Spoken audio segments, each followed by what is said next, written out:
Friends, good evening. MCSC academy में आपका स्वागत है। आई होप आप लोग अच्छे होंगे और इन्जॉय के साथ पढ़ाई भी कर रहे होंगे।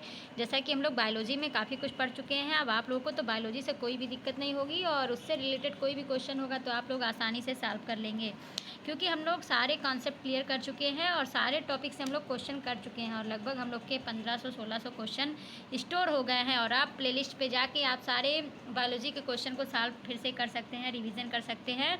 तो आप लोग सारे वीडियो को फिर से रिवीजन कर लीजिए, पढ़ लीजिए, क्योंकि बहुत इंपॉर्टेंट है। जो भी क्वेश्चन है वो किसी न किसी एग्जाम्स में आया हुआ है, इसीलिए आप लोग को लिए बहुत सारे इंपॉर्टेंट क्वेश्चन हैं।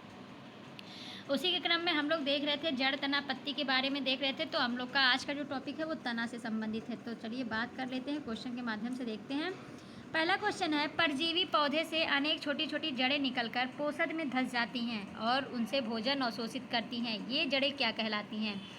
जो परजीवी पौधे से अनेक छोटी छोटी जड़ें निकलती हैं वो पोषक में धंस जाती हैं और उनसे भोजन जो अवशोषित करते हैं, इन जड़ों को क्या कहते हैं? परजीवी मूल, चूसकांक, 1 व 2 दोनों, ना तो 1 ना तो 2।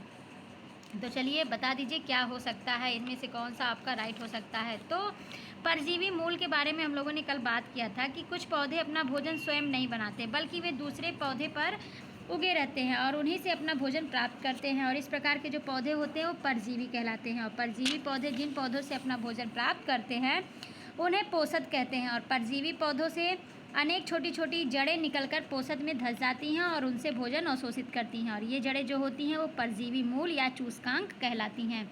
और पोषक के अंदर परजीवी मूल का संवहन ऊतक पोषक के संवहन ऊतक से संबंधित हो जाता है। इस प्रकार ये जड़ें जो हैं परजीवी के लिए पोषक पदार्थ चूसने में सफल होती हैं। जैसे आकाश बेल, बांदा, आरो बैंकी, ये सारे पौधे आपने देखा होगा कि किसी पौधे पे उगते हैं और वहाँ से भोजन वो अवशोषित करते हैं। तो ये आपका परजीवी मूल या चूसकांक दोनों कहलाते हैं। तो ऑप्शन नंबर 3 राइट हो जाएगा।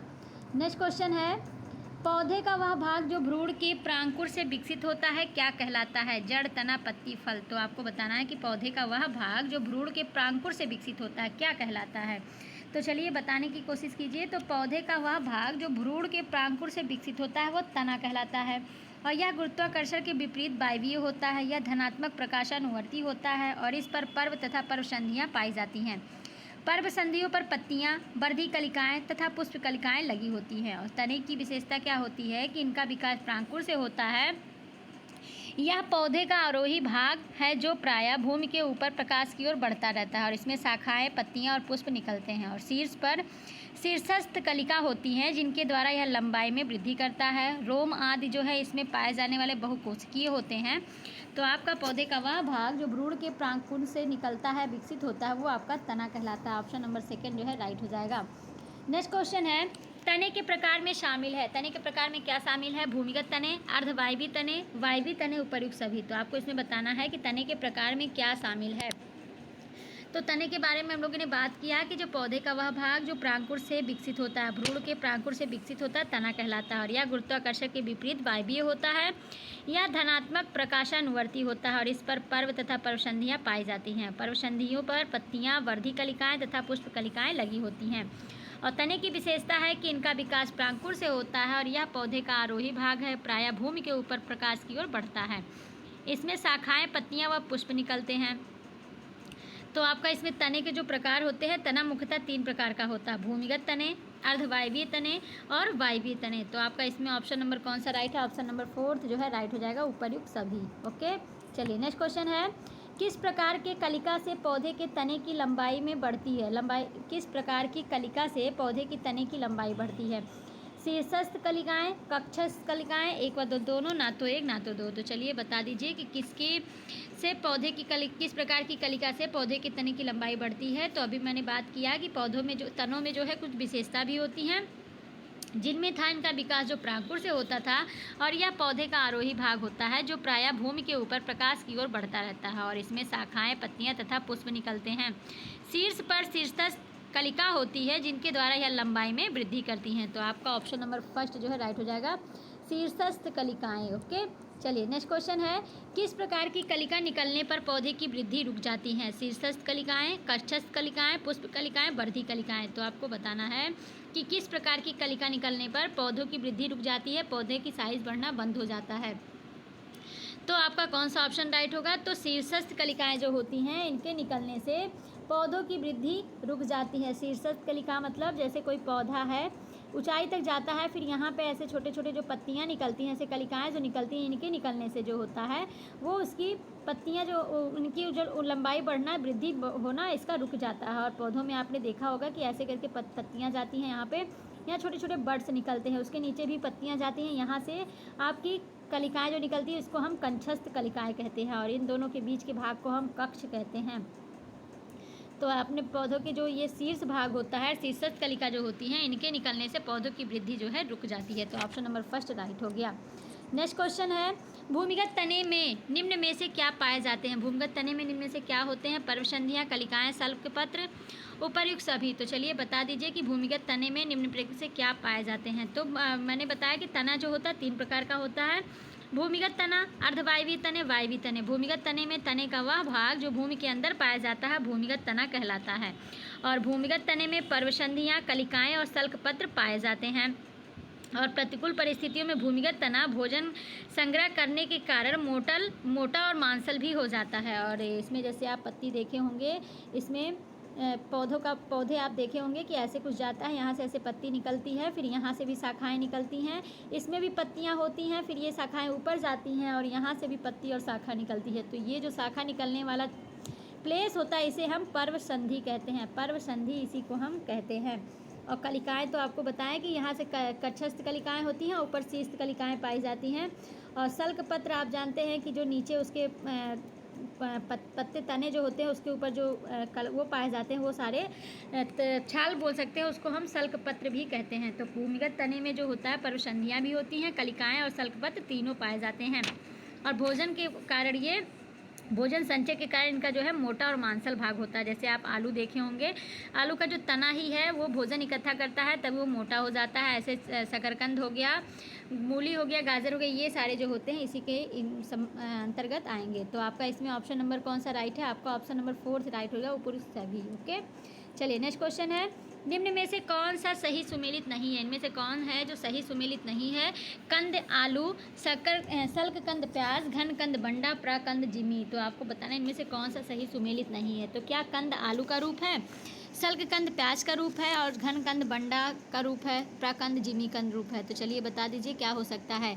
तो आलू को कंद कहते हैं, आलू का जो पार्ट खाया जाता है वो कंद कहलाता है, ये आपका सही है। प्याज का सल्ककंद खाया जाता है, सल्क मतलब वो कई परतों में बटा रहता है, प्याज को आप जानते हैं कि कई परतों में रहता है, तो ये सल्ककंद कहा जाता है, ये भी सही है।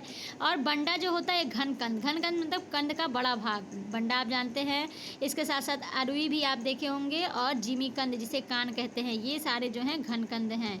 तो आपका ये भी सही है। प्राकंद जो होते हैं, जिमी कंद आप घनकंद में आ गया, तो प्राकंद में ये नहीं है। प्राकंद में होते हैं हल्दी या अदरक, जिसके छोटे छोटे कंद इसके बने होते हैं, छोटे छोटे कंद जो बने थे वो प्राकंद कहलाते हैं। तो जिमी ने प्राकंद में आपका हल्दी और अदरक आ जाएगा। तो आपका इसमें ऑप्शन नंबर 4 जो है ये सही सुमेलित नहीं है।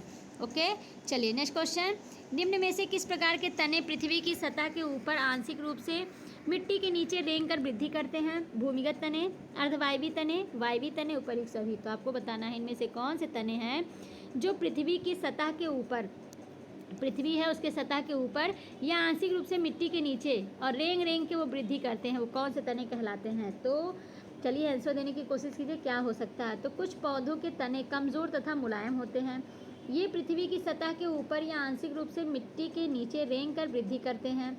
ये तने कायिक प्रजनन में भाग लेते हैं और इनकी पर्वसंधियों से अपस्थानिक जड़ें निकलकर मिट्टी में चली जाती हैं। पर्व के नष्ट होने या कट जाने पर नए पौधे भी बन जाते हैं। तो आपका इसमें ऑप्शन नंबर कौन सा राइट हो सकता है? आपका ऑप्शन नंबर 2 जो है राइट हो जाएगा, अर्धवायवीय तने। अर्धवायवीय तने मतलब आधा हवा के में ऊपर जाती हैं, आधे मिट्टी के नीचे चली जाती हैं। और जब कहीं ये इसके नीचे नीचे छोटी छोटी संधियाँ पाई जाती हैं, जब कहीं ये टूट जाती हैं तो नए पौधे का निर्माण कर लेती हैं, कुछ इस तरह से नए पौधों का निर्माण कर लेती हैं। तो आपका ऑप्शन नंबर 2 राइट हो गया।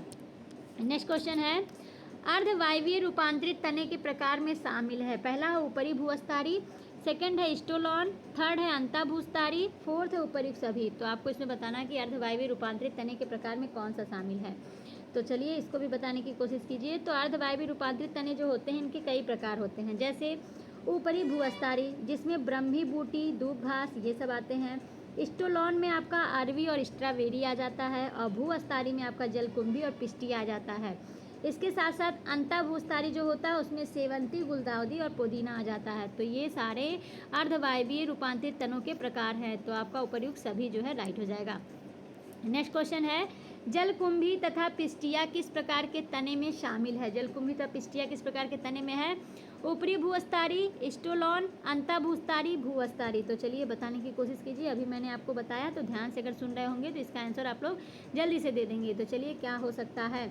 तो ऊपरी अस्तारी में मैंने बताया कि इसमें आपका ब्राह्मी, बूटी, दूब घास आ जाएंगे। स्टोलॉन में आपका अरवी और स्ट्रॉबेरी आ जाएगा, और आपका अंता भूस्तारी में जो है सेवंती, गुलदाउदी, पुदीना आ जाएगा, और भूअस्तारी में आपका जलकुंभी और पिस्टिया शामिल है। तो आपका ऑप्शन नंबर 4 जो है राइट हो जाएगा। जलकुंभी और पिस्टिया जो है ये भूअस्तारी में आता है। ओके, चलिए नेक्स्ट क्वेश्चन है, निम्न में से किस प्रकार के तने का वायवीय भाग विभिन्न कार्यों के लिए रूपांतरित हो जाता है? भूमिगत तने, अर्धवायवीय तने, वायवीय तने, उपर्युक्त सभी। तो इनमें से किस प्रकार के तने हैं जो वायवीय भाग विभिन्न कार्यों में रूपांतरित हो जाता है? तो चलिए बता दीजिए। तो कुछ पौधों में तने का वायवीय भाग विभिन्न कार्यों के लिए रूपांतरित हो जाता है। रूपांतरण के फलस्वरूप इन्हें तना कहना आसान नहीं होता है। इनकी स्थिति और उद्भव के आधार पर इनकी पहचान जो है की जा सकती है। तो ये आपका वायवीय तना जो होता है, वायवीय तने जो होते हैं वो आपके वायवीय भाग के विभिन्न कार्यों को रूपांतरित करने में कार आते हैं। तो आपका ऑप्शन नंबर 3 राइट हो जाएगा। नेक्स्ट क्वेश्चन है, वायवीय रूपांतरित तने के प्रकार में शामिल है? वायवीय रूपांतरित तने के प्रकार में कौन सा शामिल है? स्तंभ प्रतान, स्तंभ सूल, पड़ाव स्तंभ और पत्र, उपर्युक्त सभी। तो आपको बताना इनमें से कौन से हैं जो वायवीय रूपांतरित तने के प्रकार हैं। तो इसके निम्नलिखित प्रकार होते हैं, जिसमें आपका स्तंभ प्रतान आ जाएगा, स्तंभ सूल आ जाएगा, पड़ाव स्तंभ आ जाएगा, और साथ साथ पत्र प्रकलिका भी जो होती हैं इनके प्रकार होते हैं। और स्तंभ प्रतान में आपका, स्तंभ प्रतान में अंगूर, कुकुरबिटा आता है, और स्तंभ सूल में आपका नींबू और बेर आता है, और पड़ाव स्तंभ में आपका नागफनी और बैक्टाई या अनेक यूफोर्बिया आता है, और पत्र प्रकलिका में लहसुन, केतकी और रतालू, अनानास ये सारे आते हैं। तो आपका ऑप्शन नंबर 4 जो है राइट हो जाएगा। नेक्स्ट क्वेश्चन है, कलिकाओं में भोजन संग्रहित होने से कौन सी रचना का निर्माण होता है? शीर्षस्थ कलिकाएं, कक्षस्थ कलिकाएं, पुष्प कलिकाएं, पत्र प्रकलिकाएं। तो चलिए बता दीजिए कि कलिकाओं में भोजन संग्रहित होने के लिए कौन सी रचना का निर्माण होता है? तो इसका आंसर आप लोग जल्दी से देने की कोशिश कीजिए, क्या हो सकता है। तो कलिकाओं में भोजन संग्रहित होने में पत्र पलिकाएँ जो होती हैं, प्रति प्राकलिकाएँ जो होती हैं, ये जिम्मेदार होती हैं, इसका निर्माण हो जाता है। तो आपका ऑप्शन नंबर 4 जो है राइट हो जाएगा। ओके, चलिए नेक्स्ट क्वेश्चन है, लहसुन, केतकी तथा रतालू में किस प्रकार के तने पाए जाते हैं? भूमिगत तने, अर्धवायवीय तने, वायवीय तने, उपर्युक्त सभी। तो चलिए इसको भी आंसर देने की कोशिश कीजिए कि लहसुन, केतकी और रतालू में किस प्रकार के तने पाए जाते हैं। तो लहसुन, केतकी और रतालू में आपका वायवीय तना पाया जाता है, वायवीय रूपांतरित तना पाया जाता है। वायवीय रूपांतरित तना में भी 4 प्रकार के होते हैं, स्तंभ प्रतान, स्तंभ सूल, पड़ाव स्तंभ और पत्र प्राकलिका। तो इसमें पत्र प्राकलिका जो है उसमें आपका लहसुन, केतकी और रतालू आ जाएगा। तो आपका ऑप्शन नंबर 3 जो है राइट हो गया। नेक्स्ट क्वेश्चन है, वार्षिक वलय को और किन नामों से जाना जाता है? वार्षिक वलय जो होता है उसको और किन नामों से जाना जाता है? एधा वलय, वृद्धि वलय, 1 व 2 दोनों, ना तो 1 ना तो 2। तो चलिए बता दीजिए वार्षिक वलय को और किन किन नामों से जाना जाता है। तो वार्षिक वलय क्या होता है इसको समझने की कोशिश कीजिए। तो बहुवर्धी जो पौधे होते हैं उनके तनों में द्वितीयक जाइलम की परतें संकेंद्रित रूप से बनती हैं और एक अनुपस्थ काट में ये वलय के रूप में दिखलाई पड़ती हैं। इनको वार्षिक वलय या वृद्धि वलय कहते हैं। तो आप पौधा देखे होंगे जब वो काफ़ी साल के हो जाते हैं तो उनमें ऐसे ऐसे करके कुछ परत बन जाते हैं। तो यही जो होता है यही आपका वार्षिक वलय कहलाता है, वार्षिक वलय कहलाता है। तो वार्षिक वलय को एधा वलय और वृद्धि वलय दोनों के नाम से जानते हैं। तो आपका ऑप्शन नंबर 3 राइट हो जाएगा। नेक्स्ट क्वेश्चन है, वसंत में बनने वाले काष्ठ को किन नामों से जाना जाता है? वसंत काष्ठ, शरद काष्ठ, 1 व 2 दोनों, ना तो 1 ना तो 2। तो चलिए बता दीजिए क्या हो सकता है। तो अभी हम लोग बात किए कि वार्षिक वलय के बारे में, और कुछ स्थानों की जलवायु में भी बहुत अंतर होता है। उन स्थानों पर एधा की जो है सक्रियता वर्ष भर एक सी नहीं रहती है और बसंत ऋतु में रस के संवहन की आवश्यकता अधिक होती है और इस समय एधा वलय अधिक सक्रिय हो जाते हैं। इसी कारण इस समय बड़े घेरे वाले वाहिकाएं बनती हैं। शरद ऋतु में रस का संवहन कम होता है और एधा वलय की क्रियाशीलता भी कम होती है और इस समय जो वाहिनियाँ बनती हैं वो बसंत वाली वाहिनियों से छोटी होती हैं और बसंत तथा शरद में बनने वाली जो काष्ठ होती हैं बसंत में जो बनती है उन्हें हम बसंत काष्ठ कहते हैं, और जो शरद ऋतु में बनती है उसे हम शरद काष्ठ कहते हैं। तो आपका इसमें ऑप्शन नंबर कौन सा राइट है? बसंत में बनने वाली जो काष्ठ होगी वो बसंत काष्ठ कहलाएंगी। ऑप्शन नंबर फर्स्ट जो है राइट हो जाएगा। नेक्स्ट क्वेश्चन है, एक वर्ष में एक बसंत काष्ठ और एक शरद काष्ठ बनाती है, इन्हें सम्मिलित रूप से क्या कहते हैं? एधा बलय, वार्षिक बलय, आघात बलय, तृतीयक बलय। तो चलिए इसको भी बता दीजिए। तो एक वर्ष में एक बसंत काष्ठ और एक शरद काष्ठ जो बनाती हैं, इनको सम्मिलित रूप से वार्षिक बलय कहते हैं। वार्षिक बलय कहते हैं, जैसे कि मैंने बताया मोटा सा लकड़ी का गट्ठर होता है, उसमें ऐसे ही करके परत कुछ पाई जाती हैं, इसी को वार्षिक बलय कहते हैं, एनुअल रिंग कहते हैं। तो आपका ऑप्शन नंबर सेकंड जो है राइट हो गया। नेक्स्ट क्वेश्चन है, वार्षिक बलय का अध्ययन क्या कहलाता है? वार्षिक बलय का जो अध्ययन है वो क्या कहलाता है? माइकोलॉजी, डेंट्रो क्रोनोलॉजी, एक व दो दोनों, ना तो एक ना तो दो। तो चलिए इसको भी बता दीजिए, बहुत ईजी है क्वेश्चन है ये। तो वार्षिक बलय का जो अध्ययन होता है वो आपका डेंट्रोलॉजी के अंतर्गत किया जाता है। डेंट्रोक्रोनोलॉजी के अंतर्गत वार्षिक बलय का अध्ययन किया जाता है। ऑप्शन नंबर सेकंड राइट हो गया। नेक्स्ट क्वेश्चन है, निम्न में से किन स्थानों के पौधों में वार्षिक बलय नहीं पाए जाते? पहला ऑप्शन, जिन स्थानों पर संपूर्ण वर्ष जलवायु समान रहती है, जिन स्थानों पर संपूर्ण वर्ष जलवायु बदलती रहती है, एक व दो दोनों, ना तो एक ना तो दो। तो चलिए इसको भी बता दीजिए।